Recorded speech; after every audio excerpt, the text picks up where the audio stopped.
The squad is, alphabetically, Ben Alexander, Adam Ashley Cooper, Kurtley Beale, Luke Burgess, Quade Cooper, Ben Daly, Rod Davies, Dave Dennis, Rocky Elson, captain, Anthony Fainga, Sair Fainga, Will Genia, Mark Gerard, Matt Giddo, James Hanson, Scott Hickenbotham, Matt Hodson, James Horwell, Digby Ioane, Sikopi Kepu, Salesi Mafu, Pat McCabe, Ben McCalman, Stephen Moore, Luke Morahan, Dean Mumm, James O'Connor, Wycliffe Palu, Nick Phibbs, David Pocock, Tatafu Palotanau, Bo Robinson, Ben Robinson, Radiki Samo, Nathan Sharp, Rob Simmons, James Slipper, Sitaleki Tamani,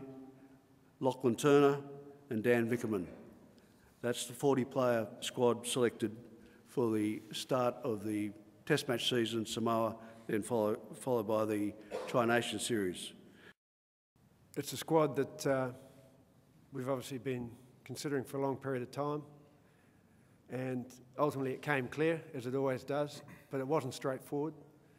A lot of players have pushed themselves forward and challenged our views from the outset. We've got some new players in the mix, some of whom are here today, which is a good effort off the back of yesterday's effort. We've got some players returning to this level, and the likes of Mark Gerard, obviously that wouldn't have happened without the expansion of Super Rugby. So that's been good for us. And a player like Nick Phipps is another one who's profited from that exposure. We've also got some players who have represented Australia previously but don't have Test caps as yet, who have come back to us as well, and the likes of Davies, Morahan and Dennis. So all in all, it's a squad that we're very happy with and very excited about getting underway with. He's played it well, and it's a difficult art to learn, to come into a game that's, you know, at 60th minute mark, he ended the game last night, and it's a critical part of the game. The critical 20 minutes, that's when the moments of drama happened and those game-turning moments happen. So to enter and be composed in that context is a skill, particularly when you're dealing with an art like throwing the ball into the line-out. Yeah, certainly. I mean, we've talked previously about momentum and the importance of it, and the fact that we want to take that step and start winning consistently. And we haven't had a lot of recent success at Super Rugby level, so the step that the Reds have taken is real, and that'll come forward with us. That belief will come forward with us. Until you've got it done, it's just an idea. It was a great effort, good effort, and yeah, we hope to obviously run off that. It's just great background for these blokes, and we haven't had a lot of it lately. And it is a critical arena, so we do watch closely at that point to see the response.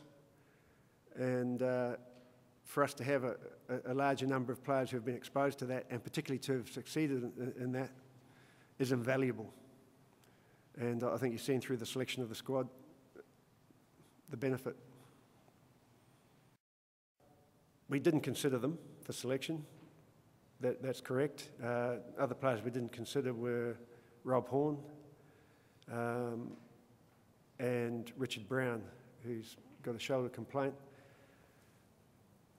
We can replace in the instance of injury, whereas come World Cup time, which the World Cup squad will be named on August the 18th, at that point the squad will be rationalised to 30, and at that point we can only, if we replace for injury, it has to be a permanent injury, so there's no return. But up until that point, yes, there is scope. We've got a number of players who will return to playing through the course of Tri Nations, the likes of Palotanau, Slipper, Mafu, Palu and Burgess. Hence, obviously, a squad of 40 is advantageous for us. You know, the selectors, in terms of finalising the 22 for next week, it'll be sort of fit for purpose. We haven't won the Bledisloe Cup since 2002. We haven't won the Tri Nations since 2001. We want to win both of them. and then we want to go to New Zealand, as Robbie said, with more momentum. Last night created some momentum, and one would hope we'd carry that through to the World Cup. So, look, we're not into resting players. We have some genuine injuries. In terms of the South African situation, it's being handled through SANZAR. The difference between 07 and now is in 07 there wasn't a SANZAR head office. Further discussions are being had with South Africa. 23 is an unusually large number of injured players, and at the end of the day, given we've got a joint venture with the South Africans and the New Zealanders, we've got to trust each other. And we've had correspondence from the CEO of the South African Rugby Union attesting to the fact and providing medical statements from their team doctor around their injuries. And it's very challenging thereafter to challenge the veracity of those sorts of statements. So, look, we're concentrating on the Wallabies. We're concentrating on what we're going to produce, and we're urging people to come and watch our Australian team, one team, the Wallabies, on the journey right through to Auckland on the 23rd of October. Injuries are part of the game. They're a constant. But more importantly, the game is about the blokes who are fit and able and out there doing it. History doesn't record those that aren't there. It only records those that are there, and we're pretty excited about it.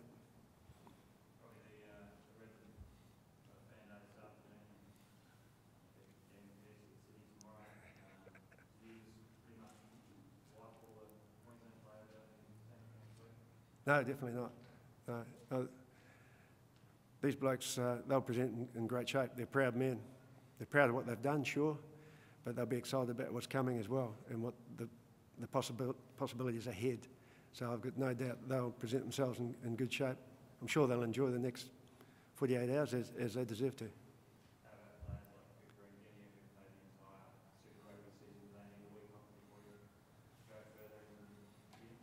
They won't want a week off, no.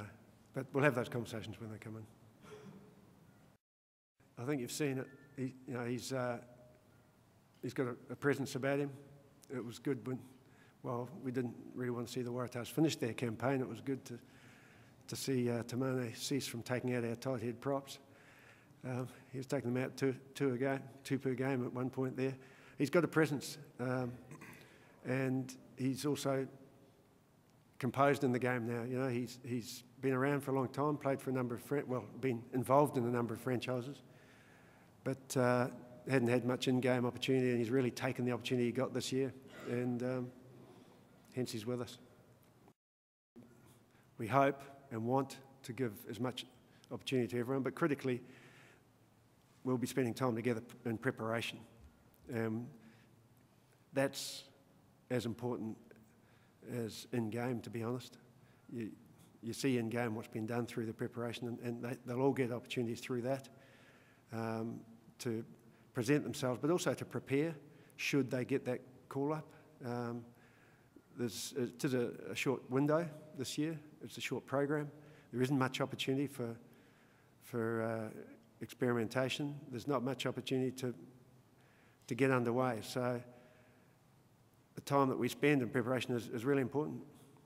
And obviously those in the 40 have a much greater opportunity to press their claims for down the track as well. World Cup.